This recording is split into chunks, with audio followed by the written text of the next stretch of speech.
أهلا ومرحبا بكم في موجز أنباء المساء من المسار نيوز، وجاءت أهم الأخبار كما يلي.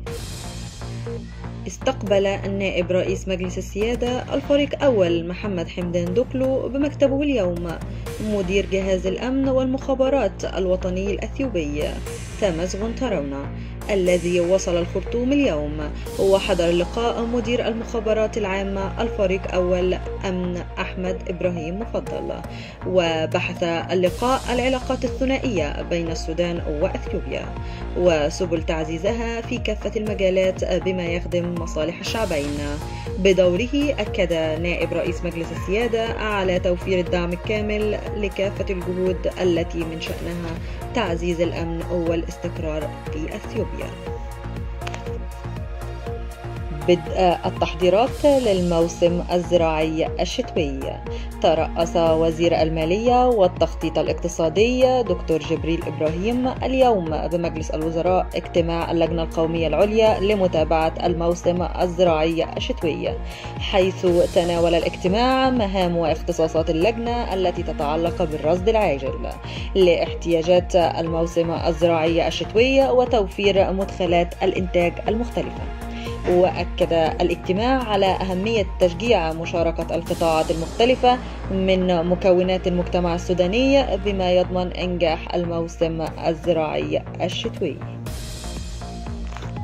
وصلت إلى ميناء بورتو السودان الشمالي اليوم 47,893 طنا من الذرة في إطار الدعم الأمريكي للسودان في مجال المساعدات الإنسانية.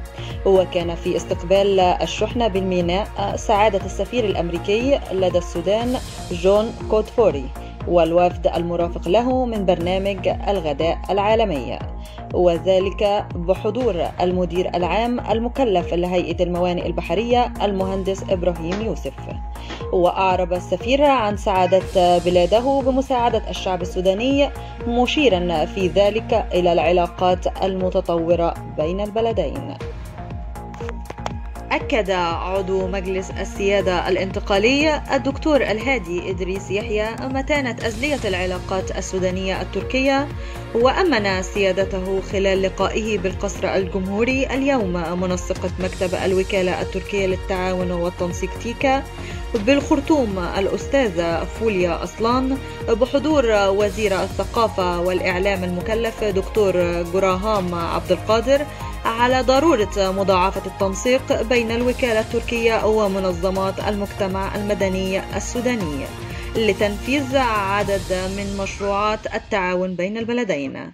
إلى ذلك أوضحت الأستاذة فوليا أصلان في تصريح صحفي أن اللقاء تطرق للمشروعات المقترح تنفيذها في السودان ومستقبل علاقات التعاون المشترك بين الخرطوم وأنقرة، مؤكدة أن تيكا ستواصل مشاريعها التنموية في السودان. نظمت دائرة مرور ولاية الخرطوم اليوم احتفالا على شرف استقبال اللواء شرطة حقوقي أمير عبد المنعم فضل ووداع اللواء شرطة حقوقي علاء الدين محمد الحسن، واستقبال العميد شرطة مصطفى يوسف وتكريم العميد شرطة عماد إبراهيم بلاص.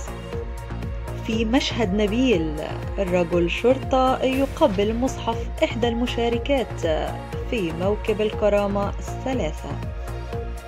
يتوجه وفد من الطريقة الختمية بالقضارف للخرطوم للمشاركة في استقبال رئيس الحزب الاتحادي الديمقراطي الأصل مولانا السيد محمد عثمان المرغاني الذي تقرر عودته للبلاد غدا الاثنين. للاطلاع على مزيد من تفاصيل الأخبار تابعونا على صفحاتنا الخاصة بمجموعة المسار على موقع التواصل الاجتماعي فيسبوك وتليجرام. نشكركم على متابعة هذا الموجز أينما كنتم. طابت أوقاتكم بكل خير. سمية إسماعيل، المسار نيوز، السودان.